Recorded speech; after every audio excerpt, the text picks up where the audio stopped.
प्यारे दोस्तों नमस्कार। कैसे हैं सभी लोग? आशा करता हूँ आप बहुत ही अच्छे होंगे, स्वस्थ होंगे और सुरक्षित होंगे। मेरा नाम है Amit Kumar. Again I welcome you on MED physics 2.0 platform. तो चलिए स्टार्ट करते हैं आज के इस लेक्चर में। जैसा कि आपको पता है कि प्रीवियस लेक्चर तक हमने कंप्लीट कर लिया था जितने भी लॉज हैं जो ये बताते हैं कि किसी भी पॉइंट के ऊपर मैग्नेटिक फील्ड की वैल्यू क्या होगी, मैग्नेटिक फील्ड को कैसे कैलकुलेट करेंगे। इसमें हमने दो लॉज पढ़े थे, बायोट सावर्ट लॉ, ठीक है, एक तो पहला ये था। सेकंड जो था एम्पियर सर्किटल लॉ। ये दो लॉज ये बताते हैं कि किसी भी पॉइंट के ऊपर आप मैग्नेटिक फील्ड को कैलकुलेट कैसे कर सकते हैं। इजी ये रहता है कि हम एम्पियर्स लॉ लगाएं, लेकिन एम्पियर्स लॉ की लिमिटेशन ये है कि वो केवल सिमेट्रिक बॉडीज के ऊपर ही लगता है।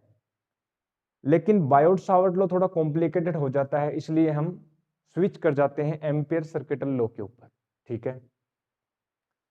तो दो लॉज हमने बताए। जैसा कि आपको पता है चैप्टर जो है वो मैग्नेटिज्म है, ठीक है। मैग्नेटिक फील्ड के बारे में, चुंबकीय फील्ड के बारे में, चुंबकीय क्षेत्र के बारे में हम चर्चा कर रहे हैं इस चैप्टर में। तो हमने स्टार्टिंग के फर्स्ट लेक्चर में आपको बताया था कि जो हमारा चैप्टर होगा वो दो सेक्शन में डिवाइड होगा। पहला जो सेक्शन होगा जिसमें हम किसी भी पॉइंट के ऊपर मैग्नेटिक फील्ड कैलकुलेट करेंगे या चुंबकीय क्षेत्र हम कैसे कैलकुलेट करते हैं वो हम बताएंगे। दूसरा जो सेक्शन है वो होगा कि मैग्नेटिक फील्ड में कोई मूविंग चार्ज यदि हो तो उसके ऊपर कितना फोर्स लगता है, उस फोर्स की वैल्यू क्या होती है, वो हम आज स्टार्ट करेंगे दूसरा सेक्शन। क्योंकि फर्स्ट सेक्शन हमने कंप्लीट कर लिया है, फर्स्ट पार्ट हमारा कंप्लीट हो चुका है, ठीक है।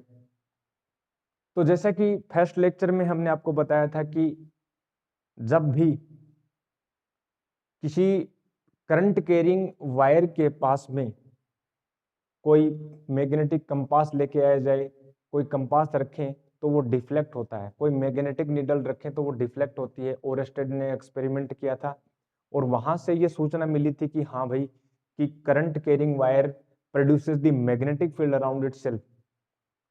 फिर आगे हमने एक्सपेरिमेंट किया कि if we put any charge around a current carrying wire then it does not deflect, means there is no any kind of force experienced by that charge if charge is at rest.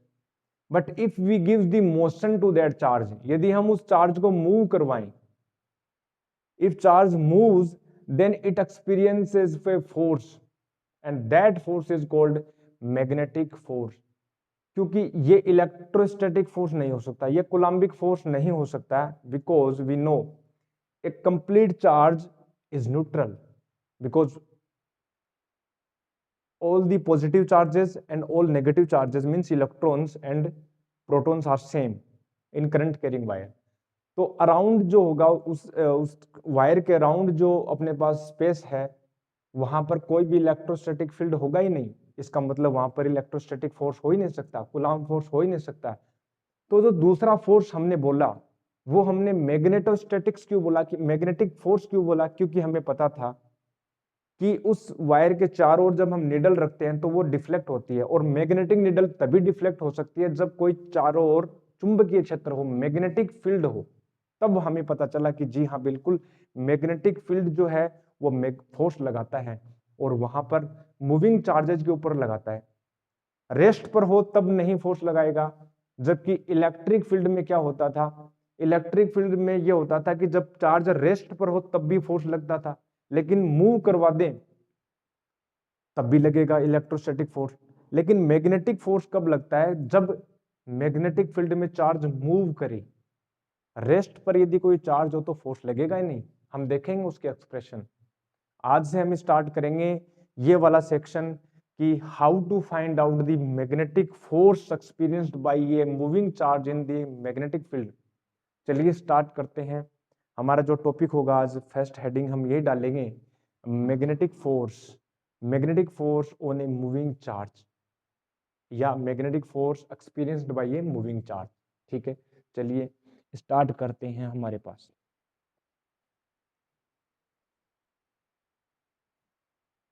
तो हमारे पास ये वाली heading हम डाल रहे हैं, magnetic force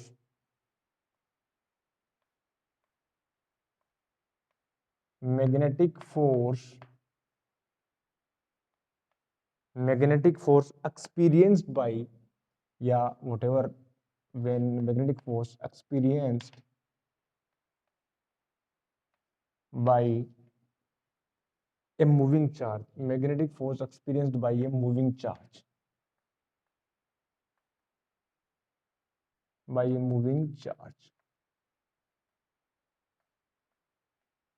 ठीक है, magnetic force experienced by a moving charge, ये अपने पास आज का टॉपिक होगा। अब एक्सपेरिमेंट से हमें पता चला कि बिल्कुल कोई भी मूविंग चार्ज मैग्नेटिक फील्ड में यदि रख दिया जाए तो उसके ऊपर फोर्स लगता है, ठीक है। आगे एक्सपेरिमेंट्स हुए, उसकी एक्सप्रेशन फाइंड आउट की कि वो फोर्स कितना लगता है, उसकी वैल्यू क्या होगी, तो वो हम आज चर्चा करेंगे। देखो, जब उस चार्ज पार्टिकल को रेस्ट पर रख दिया जाए तो उसके ऊपर कोई फोर्स नहीं लगता, लेकिन उसको मूव करवाया जाए, उसको वेलोसिटी दें, उसको मोशन में लाएं, तब उसके ऊपर फोर्स लगता है। और उस फोर्स की वैल्यू क्या होगी, उसका एक्सपेरिमेंटल ऑब्जर्वेशन किया गया, तो हमें ये पता चला कि बिल्कुल फोर्स तो लगता है बट मूविंग चार्जेस पर ही लगता है, ठीक है। A moving charge experiences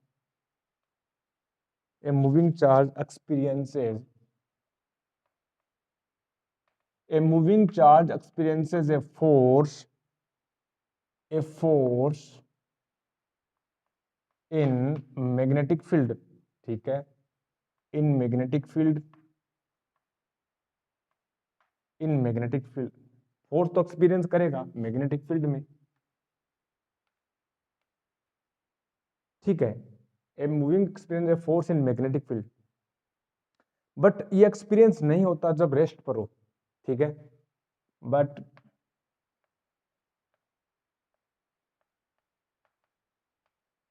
it doesn't experience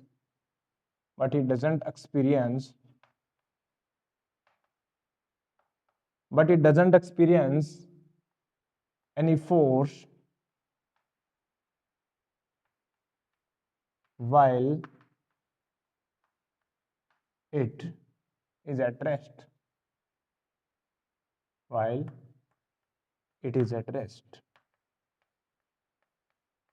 ठीक है।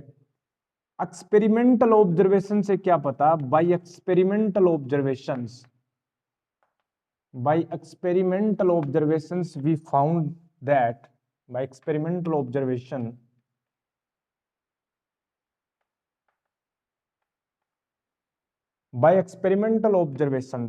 ठीक है। आगे हम लिख सकते हैं लैंग्वेज में, बट आप लिख लेना नोट्स में क्या क्या हो रहा था, हम उसको इंग्लिश में बोलते जाएंगे, आप लिखते रहना, ठीक है।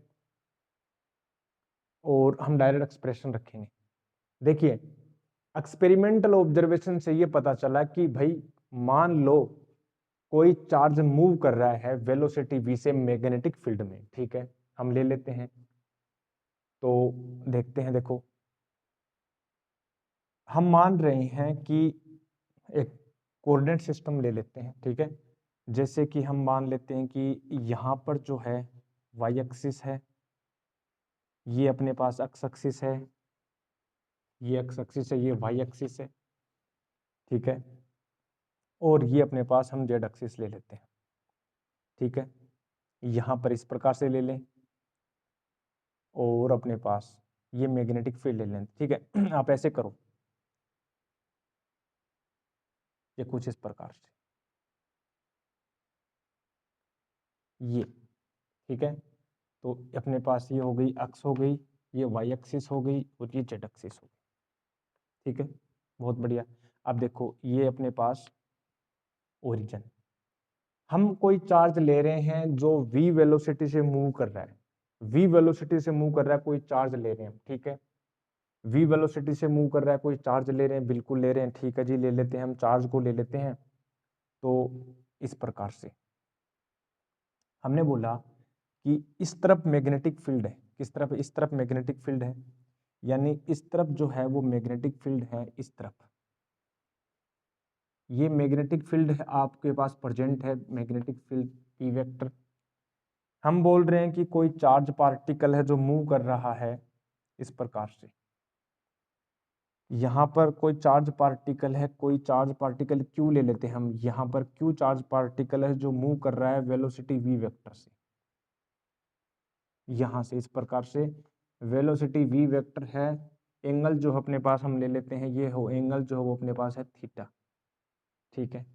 ये अपने पास चार्ज पार्टिकल है वो पॉजिटिव है, ठीक है, ये यहाँ पर चार्ज पार्टिकल पॉजिटिव है, यहाँ से मूव कर रहा है।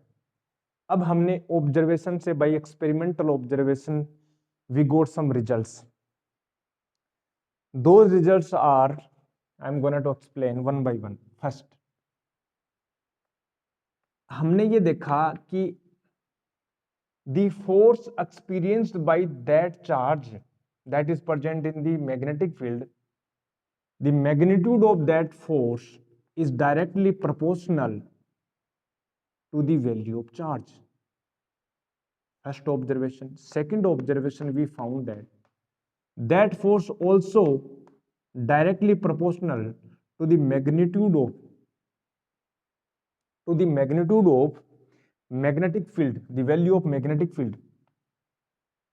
And third, we found that finally result, that is that force magnitude is directly proportional to the component of the velocity.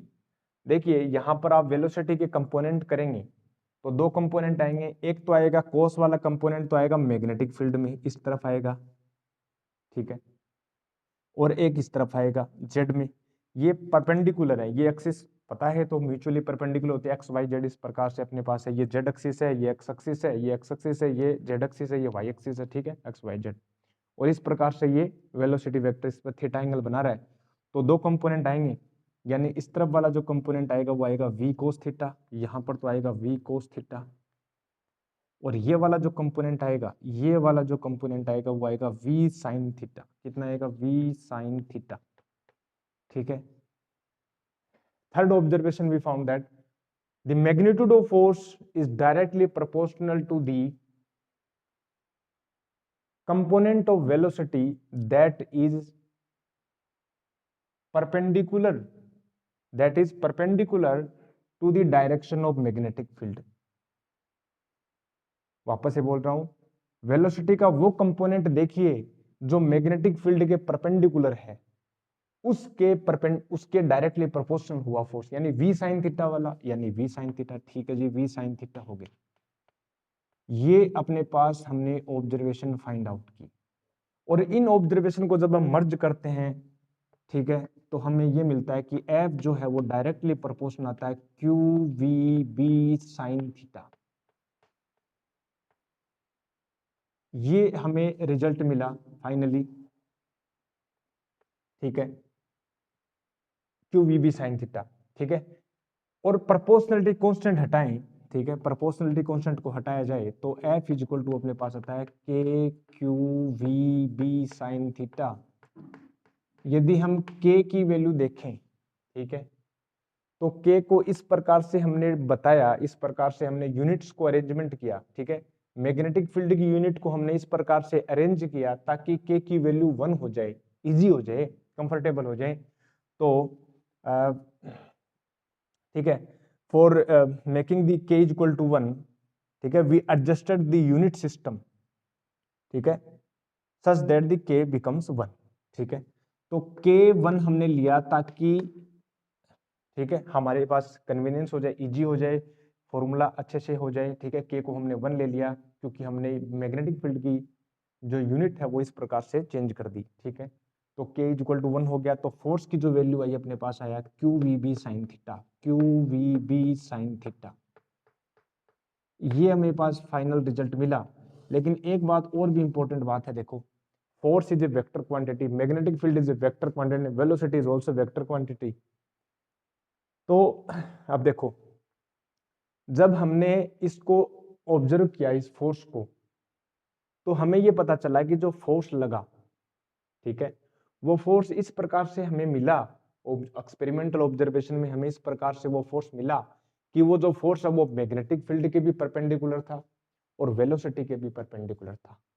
मतलब जो फोर्स मिला वो मैग्नेटिक फील्ड के भी परपेंडिकुलर आएगा और उस वेलोसिटी के परपेंडिकुलर आएगा। जैसे कि वेलोसिटी और मैग्नेटिक फील्ड इस प्लेन में ने एक्स-जेड प्लेन में, तो इसके परपेंडिकुलर जो फोर्स लगेगा वो लगेगा इस प्रकार से वाई डायरेक्शन में, यानी फोर्स इस प्रकार से लगेगा। ठीक है, ये फोर्स अपने पास मिला था हमें, ये फोर्स हमें मिला था। ठीक है, ये अपने पास फोर्स मिला एफ वेक्टर। तो एक बात बताओ, तीन अपने पास ये भी वेक्टर है, ये भी वेक्टर है, ये भी वेक्टर और बीच में थीटा एंगल है। ठीक है, तो इनको वेक्टर फॉर्म में हम लिखें।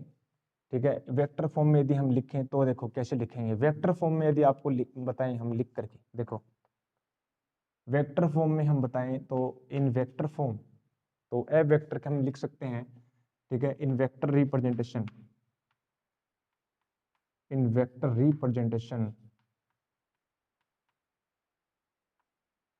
in vector representation what we can write, f vector is equal to q, this is the scalar quantity, and v vector cross b vector।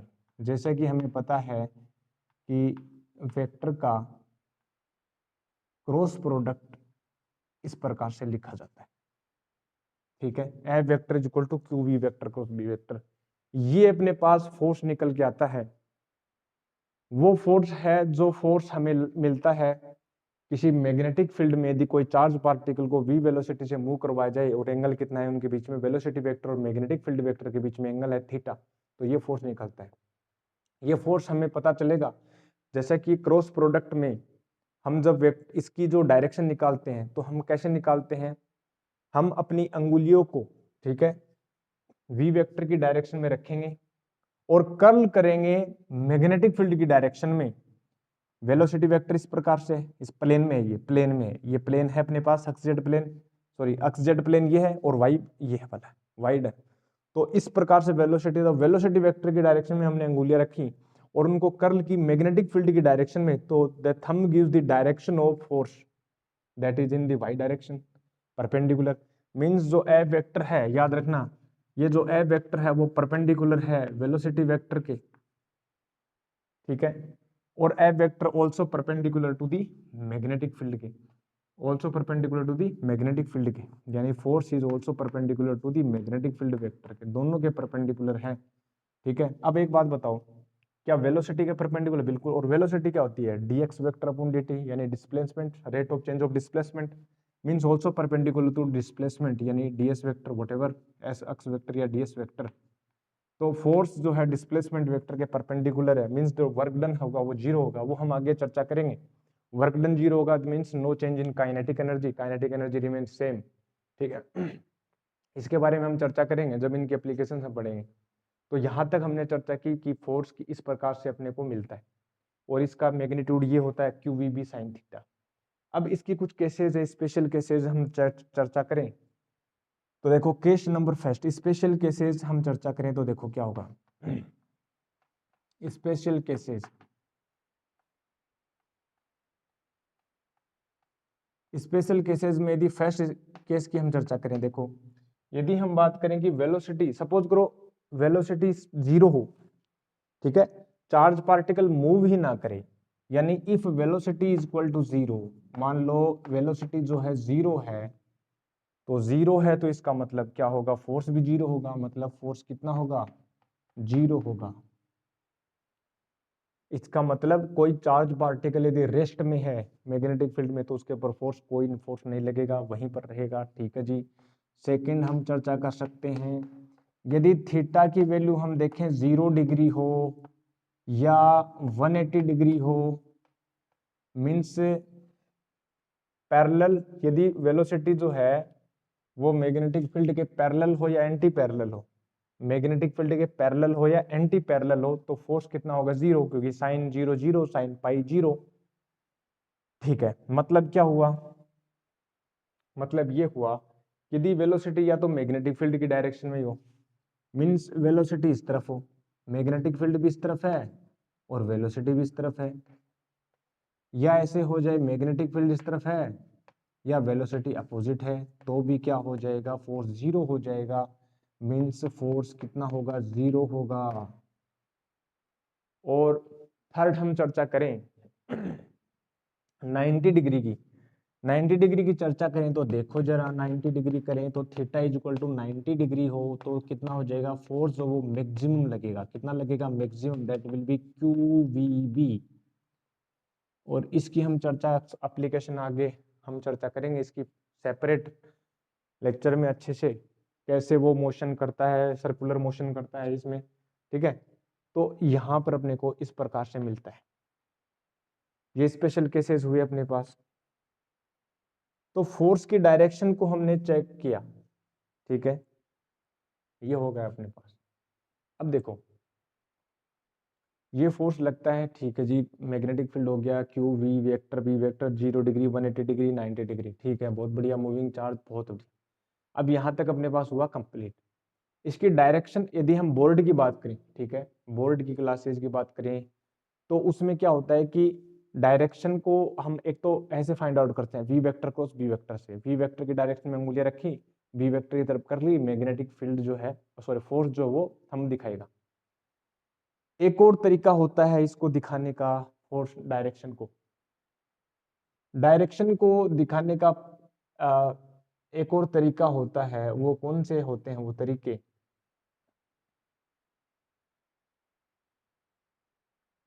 Direction, ठीक है, हेडिंग अलग से डाल के लिख सकते हो, डायरेक्शन ऑफ फोर्स, ठीक है, finding the direction of force, finding the direction, finding the direction of force, finding the direction of force, ठीक है जी, बहुत बढ़िया। अब फोर्स की डायरेक्शन कैसे फाइंड आउट करें, कैसे पता करें, पहला जो नियम था वो तो हमने बता दिया वेक्टर के तरीके से। दूसरा अपने पास आता है Fleming's left hand rule, Fleming's left hand rule, board में आता है बहुत अच्छा, Fleming's left hand rule, Fleming's left hand rule, ठीक है, ये पहला नियम, ठीक है अपने पास।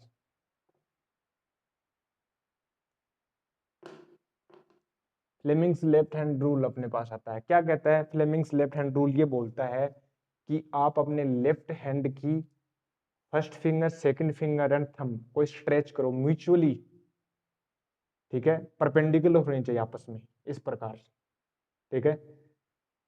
Stretch the first second finger and the your thumb of left hand such that they are mutually perpendicular to each other, and the middle finger, if middle finger is in the direction of velocity, is in the direction of velocity, is in the direction of velocity, okay, and magnetic field in the direction of magnetic field is represented by the forefinger, first finger, then the thumb gives the direction of force, सीधी बात, ठीक है, इस प्रकार से। तो इसको कैसे दिखाएंगे, देखो डायग्राम में, ये अपने पास, ठीक है, ये अपने पास,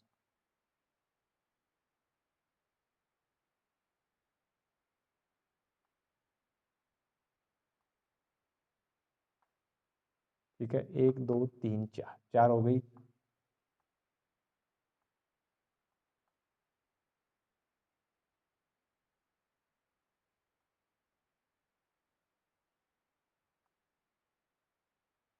ये अपने पास, ठीक है। तो फ्लेमिंग का लेफ्ट हैंड रूल ये बोलता है कि ये वाली जो फिंगर है, यानी मिडिल फिंगर जो है, ये remains in the direction of velocity, means motion of charge particle. This is in the motion of charge particle, motion of charge particle, motion of charge particle, motion of charge particle। और ये वाली अंगुली दिखाएगी direction of magnetic field, यानी direction of magnetic field है, direction of magnetic field. तो thumb किसकी direction दिखाएगा? थंब दिखाएगी फोर्स की डायरेक्शन, फोर्स।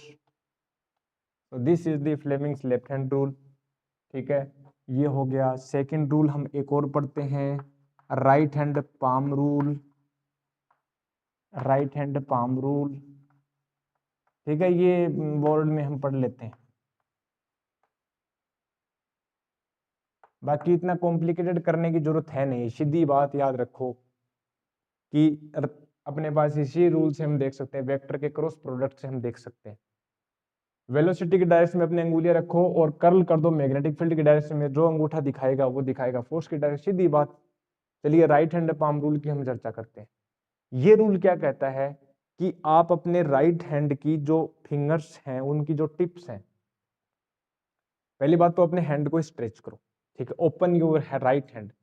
ठीक है, open your right hand and if the tips of right hand fingers remains in the direction of magnetic field and thumbs remain in the direction of velocity, means motion of the charge particle, positive charge particle, then the palm of your right hand gives the direction of force। यहां है भी देखिए, magnetic field इस तरफ है, velocity की direction इस तरफ है कि नहीं है? तो जो पाम है वो दे देगी आपको फोर्स की डायरेक्शन, सीधी बात है यार। ठीक है, तो इतना हो गया ये अपने पास। अब क्या बनाए इसको? ठीक है, देखो इस प्रकार से हम बनाएं ये वाला।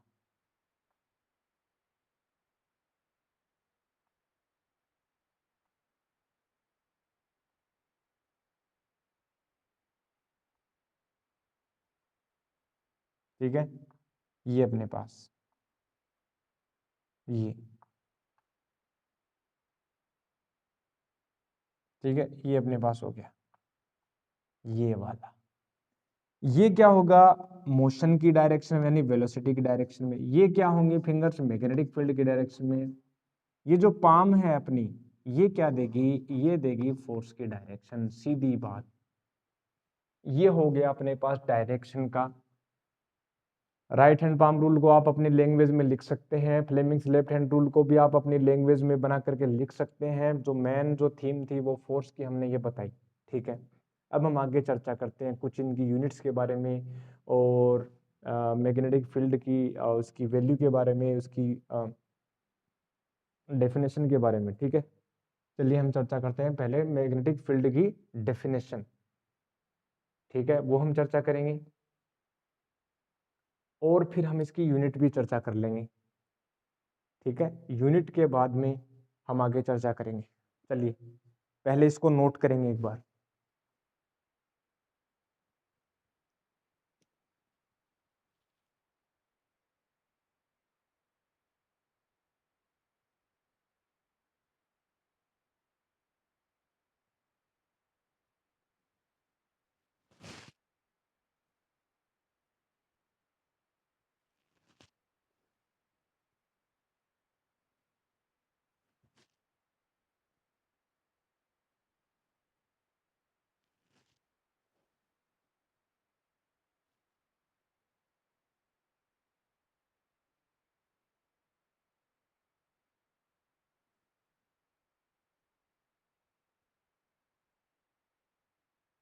ठीक है, अपने पास हम चर्चा करते हैं। अब देखो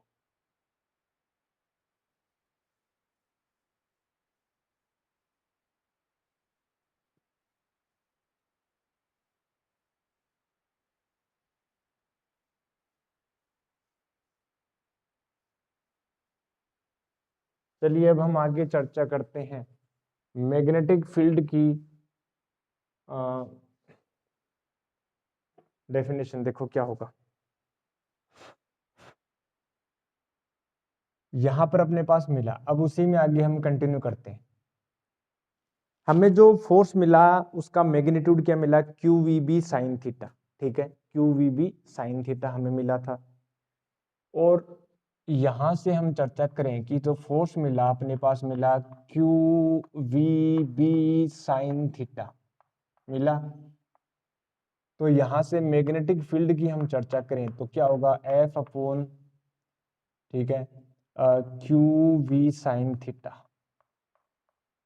ठीक है, अब देखो, यदि हम मान लें इफ चार्ज की वैल्यू हम 1 कूलम ले लें, ठीक है, वेलोसिटी की वैल्यू हम ले ले 1 मीटर पर सेकंड ले लेते हैं, और मान लेते हैं कि वेलोसिटी और मैग्नेटिक फील्ड के बीच का जो एंगल है यानी वो 90 डिग्री है, तो इसकी जो वैल्यू है मैग्नेटिक फील्ड की जो वैल्यू है उसका जो मैग्नीट्यूड है वो फोर्स के इक्वल होगा कि नहीं होगा, बिल्कुल होगा।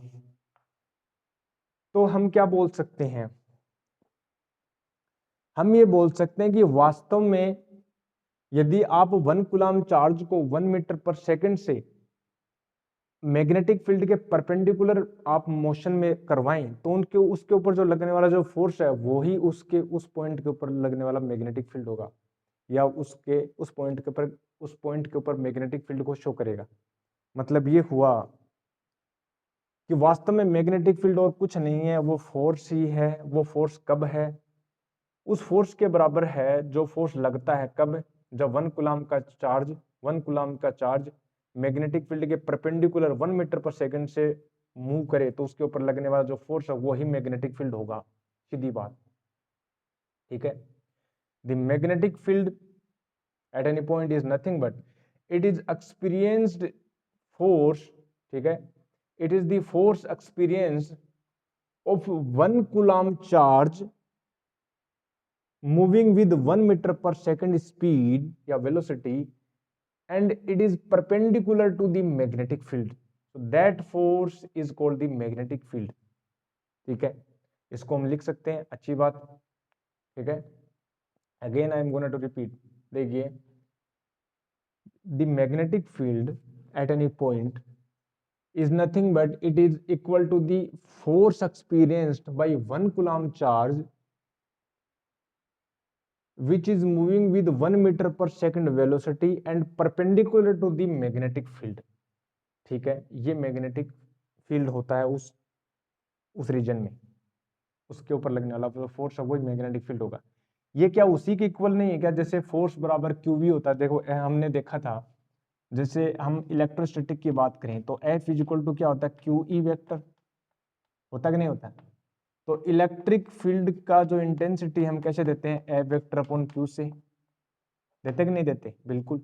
तो यहाँ पर यदि Q की वैल्यू +1 कूलम हम लिख दें तो क्या इलेक्ट्रिक फील्ड का जो मैग्नीट्यूड है, ठीक है, क्या वो फोर्स के इक्वल नहीं हो जाएगा, क्या हो गया कि नहीं हो गया।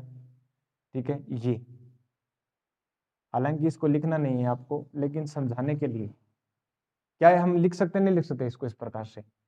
तो वही है, यदि 1 कूलम चार्ज यदि किसी रीजन में रेस्ट पर हो तो उसके ऊपर लगने वाला फोर्स ही उस पॉइंट पर क्या होगा, इलेक्ट्रिक फील्ड होगा। सेम यही है मैग्नेटिक फील्ड फोर्स, ये मैग्नेटिक फील्ड है, ये इलेक्ट्रिक फील्ड है। ठीक है, यहां तक होता है, ठीक है जी।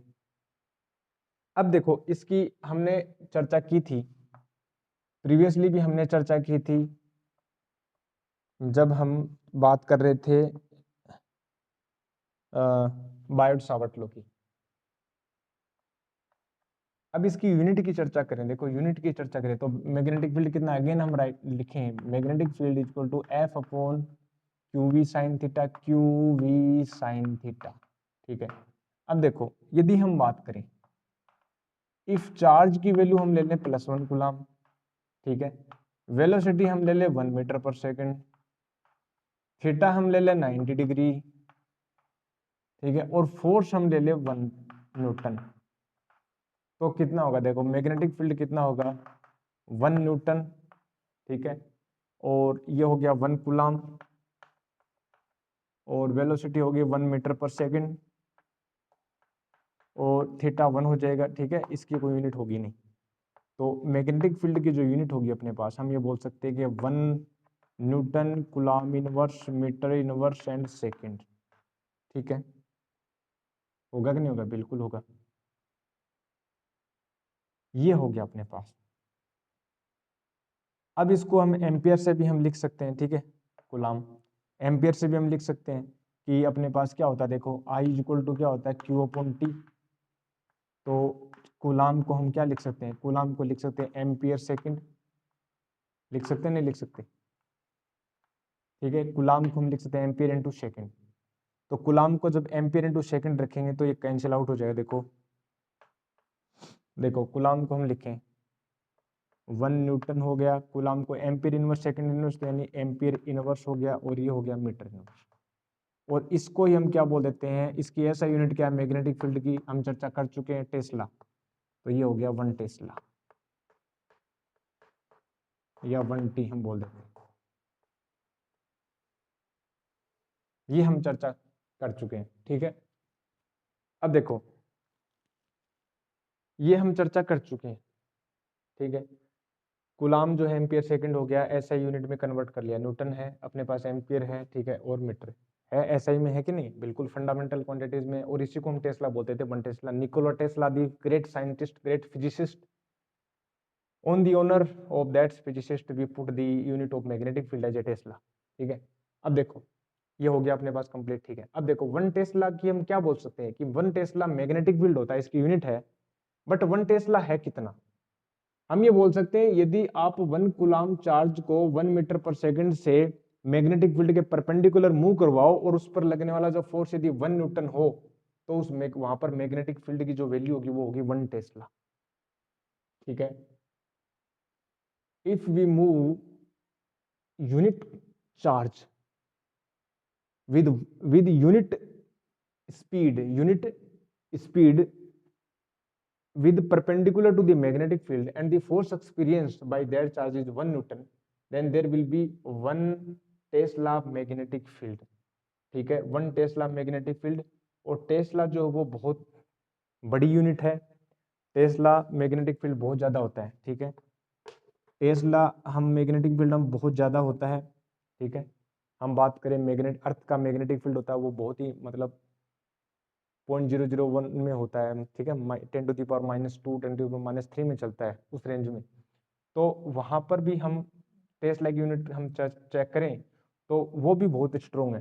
तो टेस्ला एक स्ट्रोंग यूनिट है, तो इसकी बजाय हम इसकी जो स्मॉलर यूनिट है वो हम चेक करते हैं, वो हम यूज करते हैं, मीन्स गाउस। ठीक है। और गाउस जो है वो स्मॉलर यूनिट है। ठीक है। हम ये बोलेंगे सिंस टेस्ला इज, ठीक है,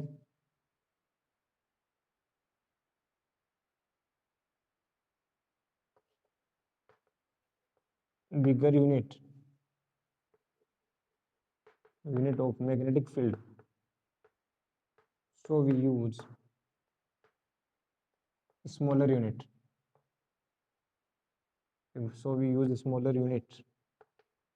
that is Gauss। और एक टेस्ला जो होता है वो कितना होता है, एक टेस्ला जो होता है वो होता है 10⁴ गाउस। ठीक है। ये हो गया अपने पास। अब हम ये नॉर्मल इसकी यूनिट्स हो गई, हमने चर्चा की। अब हम आगे फर्दर यदि हम चलें तो अपने पास एक निकल गया था छोटा सा टॉपिक, लोरेंट्ज फोर्स। ठीक है। उसकी हम चर्चा करते हैं। देखो यहीं पर लिख देते हैं लोरेंट्ज फोर्स। क्या लिखते हैं, लोरेंट्ज फोर्स। ये क्या होता है,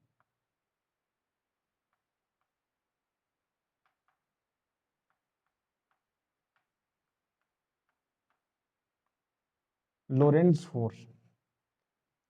ठीक है। लोरेंट्ज फोर्स क्या होता है वो हम चर्चा करते हैं। देखो लोरेंट्ज फोर्स हम बताएं तो क्या होता है। देखो जब कोई रीजन है, किसी रीजन में, कोई स्पेस में, यदि मैग्नेटिक फील्ड और इलेक्ट्रिक फील्ड दोनों प्रेजेंट हो, मैग्नेटिक फील्ड भी प्रेजेंट है, इलेक्ट्रिक फील्ड भी, बोथ आर प्रेजेंट, और वहां पर आप किसी चार्ज को मूव करवा दो, मोशन में करवा दो, तो वहां पर दोनों फोर्स लगेंगे। इलेक्ट्रोस्टैटिक फोर्स भी लगेगा, मींस कूलाम फोर्स भी लगेगा, और मैग्नेटिक फोर्स भी लगेगा, ये वाला F = QVB। ठीक है, साइन थीटा।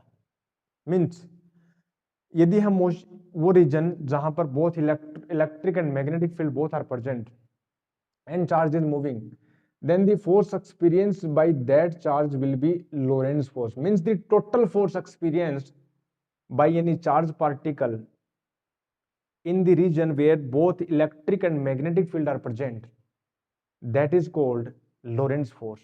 मीन्स क्या होता है, लोरेंस फोर्स टोटल फोर्स को रिप्रेजेंट करता है, ठीक है। लोरेंस फोर्स क्या होता है, टोटल फोर्स होता है।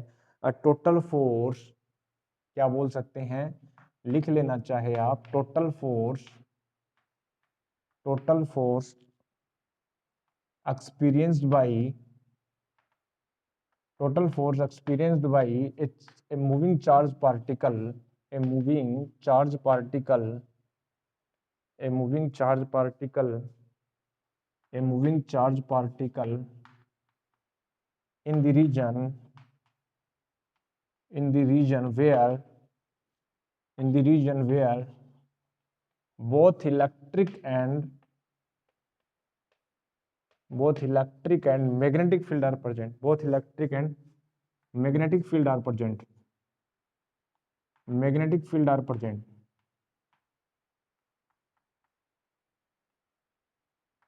तो यदि हम बात करें इलेक्ट्रोस्टैटिक जो फोर्स लगेगा, मींस ये जो लगेगा वो होगा क्यू ई वेक्टर, पढ़ चुके हैं, एंड जो मैग्नेटिक फोर्स लगेगा वो होगा Q we vector cross B vector.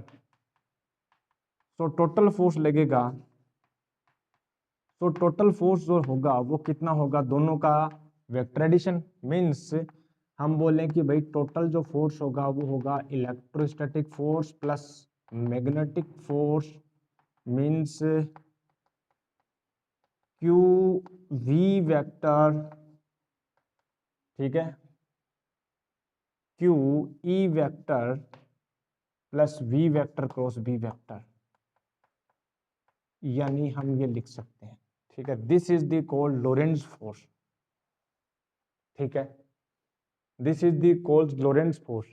ये छोटे छोटे टॉपिक हैं, ठीक है, बोर्ड्स में पूछे जाते हैं, बोर्ड की एग्जाम में पूछे जाते हैं। हालांकि इनके ऊपर जो क्वेश्चन है जेई में, मेंस में, नीट में जो क्वेश्चन आते हैं हम डिस्कशन में लेंगे, शुरू से लेंगे, जीरो से लेंगे, टॉप तक चलेंगे। पहले हम इसको डिस्कस, हमने पता है आपको कि हम कैसे सिलेबस करवाते हैं। पहले हम अच्छे से आपको थ्योरेटिकल पोर्शन बता देते हैं, जैसे कि बोर्ड की बोर्ड वे में बताते हैं, ठीक है, नोट्स बना सकते हैं। फिर हम उसके जो फर्दर क्वेश्चंस हैं, चाहे वो बोर्ड की एग्जाम के लिए इंपॉर्टेंट हो, नीट की एग्जाम के लिए इंपॉर्टेंट हो, और फिर हम जेई लेवल को टच करते हैं, ठीक है। हालांकि हम आगे एक ऐसी सीरीज लगाएंगे जिसमें केवल जेई के और मेंस के रिगार्डिंग ही लेक्चर्स हों, ठीक है, वो हम देखेंगे फर्दर। लेकिन इतना हम ये अश्योर करते हैं कि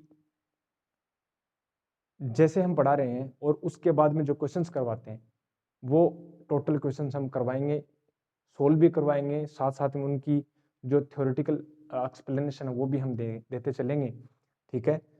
अगर मान लो कि हम यहाँ बता रहे हैं वो इनफ नहीं हो रहा थ्योरेटिकल वे में, तो हम क्वेश्चन के साथ ही बताते चलेंगे, ठीक है। 11th का पोर्शन हम अभी स्टार्ट नहीं कर पा रहे हैं, ठीक है, 12th का हमारा चल रहा है, ठीक है।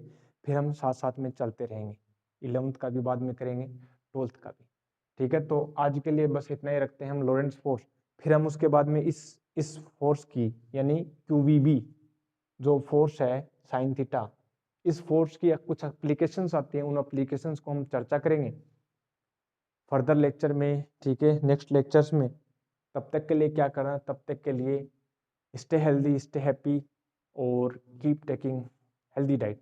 I will meet you next lecture. Thank you very much.